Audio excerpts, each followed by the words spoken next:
Si Kristo ay nagtagumpay, nalupig ang kamatayan, nagningning ang pagkabuhay. Alleluia, Alleluia, Alleluia,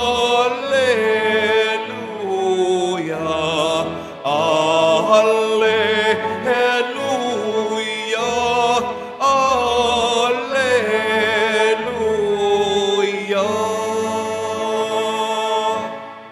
Sumainyo ang Panginoon. At sumairi. Ang mabuting balita ng Panginoon ayon kay San Marcos. Papuri sa iyo, Panginoon. Noong panahong iyon, habang bumaba si Jesus sa bundok, kasama sina Pedro, Santiago at Juan, ay nakita nila ang napakaraming taong nakapaligid sa mga alagad na naiwan at ang mga eskriba na nakikipagtalo sa mga ito. Nagulat ang mga tao nang makita nila si Jesus. Sila'y patakbong lumapit sa kanya at binati siya. Tinanong ni Jesus ang kaniyang mga alagad, "Ano ba ang pinagtatalunan ninyo at ng mga taong iyon?" Sumagot ang isa mula sa karamihan, "Guro, dinala ko po rito sa inyo ang aking anak na lalaki sapagkat siya'y inaalihan ng masamang espiritu at hindi makapagsalita. Tuwing aalihan siya nito, siya'y inilulugmok, bumubula ang kaniyang bibig at nangangalit ang kaniyang ngipin at siya'y naninigas. Hiniling ko po sa inyong mga alagad na palayasin ang espiritu, ngunit hindi nila napalayas ito." Sinabi ni Jesus sa kanila, "Lahing walang pananampalataya. Hanggang kailan ako dapat manatiling kasama ninyo? Hanggang kailan ko kayo pagtitiisan? Dalhin ninyo rito ang bata." At dinala nga nila sa kanila. Nang si Jesus ay makita ng espiritu, biglang pinangisay nito ang bata, anupat napalugmok ito sa kanya, at gumulong-gulong na bumubula ang bibig. Kailan pa siya inalihan ng masamang espiritu? Tanong ni Jesus sa ama. Mula pa po sa kaniyang pagkabata, tugon niya. Madalas siyang ihagis nito sa apoy at sa tubig upang patayin. Kaya kung may magagawa kayo, mahabag po kayo sa amin at tulungan ninyo kami. Kung may magagawa, ulit ni Jesus, mapangyayari ang lahat sa mga may pananalig. Kaagad na sumagot ng malakas ang ama ng bata, "Nananalig po ako, tulungan ninyo ako, bagamat ako'y nagkulang." Nang makita ni Jesus na dumaragsa ang mga tao, pinagsabihan niya ang masamang espiritu, "Ikaw, espiritong nagpapapipi at nagpapabingi, iniuutos ko sa iyo, lumabas ka sa bata at huwag ka nang papasok sa kanya." Nagsisigaw ang masamang espiritu, pinangisay ang bata at saka umalis. Naging mistulang bangkay ang bata, kaya't ang sabi ng marami, "Patay na." Subalit siya'y hinawakan ni Jesus sa kamay at ibinangon, at tumindig ang bata. Nang pumasok na si Jesus sa bahay, palihim siyang tinanong ng kaniyang mga alagad, "Bakit po hindi namin napalayas ang espiritu?" Sumagot si Jesus, "Ang ganitong uri ng espiritu ay hindi mapapalayas kung hindi sa pamamagitan ng panalangin." ang mabuting balita ng Panginoon. Pinupuri ka namin, Panginoong Heso Kristo. Magsipo muna tayong lahat.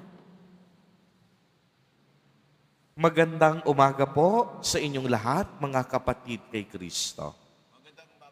Sa lahat po ng ating mga taga-subaybay sa iba't ibang online platforms at sa lahat ng ating mga kadiboto sa iba't ibang panig ng Pilipinas at maging sa buong mundo kung saan tayo ay naaabot ngayon ng ating live streaming. Mapayapang umaga din po sa inyong lahat. Purihin at dakilain natin ang ating Panginoon, ang mahal na poong Jesus Nazareno. Mga kapatid kay Kristo at mga kadiboto, malugod po namin kayong tinatanggap sa Basilica Minor at Pambansang Dambana ni Jesus Nazareno. Ang atin pong ebanghelyo ay nagbibigay sa atin ng larawan kung paanong ang kapangyarihan ng Diyos Ama ay nananahan sa ating Nuestro Padre, Jesus Nazareno. Napakinggan po natin ang isang ama na kapos ang pananampalataya, nagdududa at naghahanap ng lunas para sa kaniyang anak na pinahihirapan ng demonyo. Isinalaysay din niya kay Jesus kung paano inaalihan ng masamang espiritu ang kaniyang anak. Hindi makapagsalita, siya'y inilulugmok, bumubula ang mga bibig nito at nangangalit ang ngipin at naninigas. Dahil dito, dinala ng ama ang kaniyang anak sa mga alagad. Gayunpaman, hindi nila ito napagaling.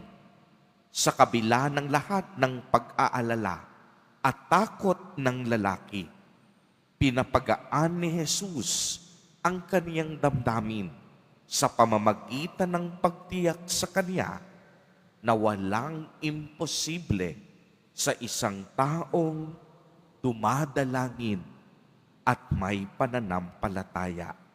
Kaya naman ang ama ay nagpakumbaba sa harapan ni Jesus Nazareno upang maibsan at mapunuan ang kaniyang papanglaw na pananampalataya. Sa mga sandaling iyon, pinalayas ni Jesus ang masamang espiritu mula sa bata at ang pamilya ay lubhang nagalak para sa napakalaking pagpapala at paggaling. Ang dakilang himalang ito ay nagpapakita po kung paano ang pananampalataya ay itinuturing na banal na pagkatakot sa Panginoon.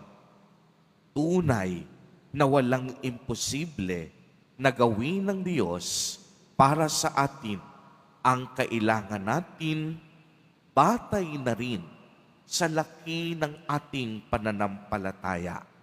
Batay na rin sa kakayahan ng ating puso na tumanggap ng himala mula sa Diyos. At kung tayo ay tunay na tapat sa Kanya, kayang-kayang gawin ng Diyos ang lahat ng bagay. Ang mga bagay na akala nating walang solusyon, magagawa ng paraan ng Panginoon. Ang mga sakit na ang akala natin wala ng lunas, mapapagaling ng Diyos. Ang mga pangarap natin na minsan ang akala natin hindi na matutupad, sa Diyos may tunay na kaganapan at katuparan. Mga kapatid kay Kristo at mga kadiboto, tunay nga pong ang Panginoong Diyos ay ang bukal at daluyan ng kagalingan at pagpapala. Siya ay punong-puno ng kabanalan, awa at karunungan. Kaya nga po napakaganda ng sinasaad ng unang pagbasa mula sa aklat ng karunungan.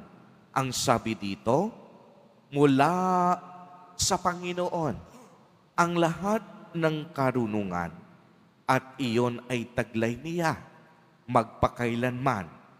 Sino ang makabibilang ng butil ng buhangin sa dagat o ng patak ng ulan o ng mga araw sa panahong walang pasimula at walang katapusan? Sino ang makasusukat sa taas ng langit o sa lawak ng lupa? Sino ang makaaarok sa kalaliman ng dagat? At sino ang makakasalaksik sa karunungan? Bago palikhain ang alinmang nilalang, nilikha na ang karunungan at ang tunay na pagkaunawa. Bago pa nagsimula ang mga panahon, ang karunungan ay nagmula na sa salita ng Diyos sa kataas-taasang langit, at ang kaniyang mga aral ay batas na walang hanggan. Mga kapatid kay Kristo at mga kadiboto, si Jesus Nazareno ang ating karunungan. Siya po ang ating kagalingan. Amen.